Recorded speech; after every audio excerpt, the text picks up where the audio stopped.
Well, a week of red carpet receptions and free trade talks has come to an end for Stephen Harper.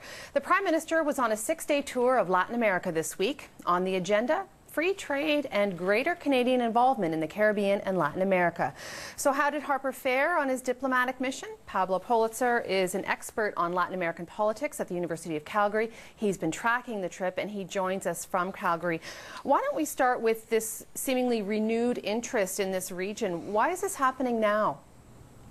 It's happening now because it's a very opportune time when the influence of the United States has waned in the region, largely thanks to the fact that this particular American administration has in many ways mismanaged its relationships with Latin American countries. There's a political opening here, and this also coincides with the rise of many governments in the region that are politically opposed to the United States. And so Canada wants to play a constructive role in the region that is different from that of the United States. So it's an opportune time.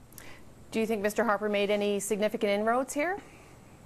I think the significance here still is more at the level of signals that are sent rather than clear agreements or treaties. The trip has not really been about that, but about reconnecting with a region that had not really been at the forefront of Canada's foreign policy for the last few years. Having said that, this engagement with Latin America may be new for this government, but it's not new for Canada. Canada has a history of being engaged in the Americas and has made very important contributions to Latin American politics and economic development in the past. But especially after 9/11, Canada's attention had really focused elsewhere, as had the attention of many other parts of the world.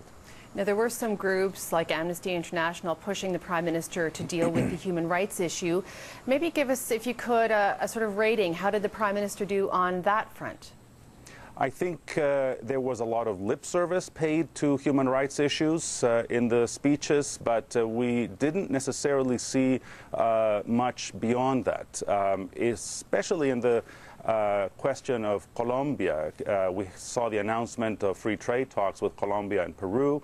The human rights issue is very significant in Colombia, a country that is suffering the worst humanitarian crisis in the hemisphere by far. And one should note that the United States has also been engaged in free trade talks with Colombia, but these talks have been held up in the U.S. Congress precisely on human rights grounds.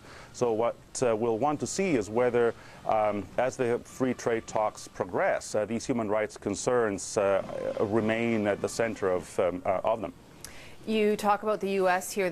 The Prime Minister clearly wanted to separate himself a little bit from the U.S. in a speech he made in Chile. Why don't you tell the viewers a little bit about that speech and what Prime Minister Harper said?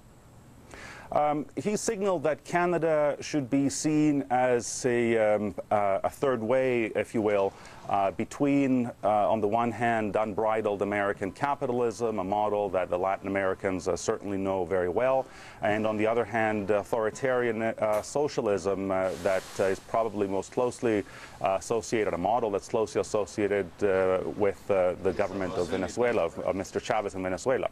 So to the extent that Canada has a reputation at all in the region, it's a thinner reputation than that of the United States, but it's generally a good one as a model of economic development and market-oriented economic development with a greater attention towards issues of equity than that of the United States.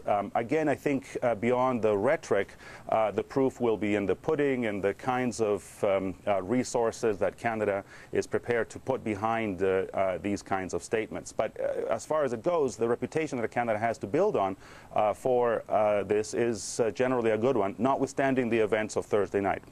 Thank you so much for sharing your thoughts with us today. You're very welcome.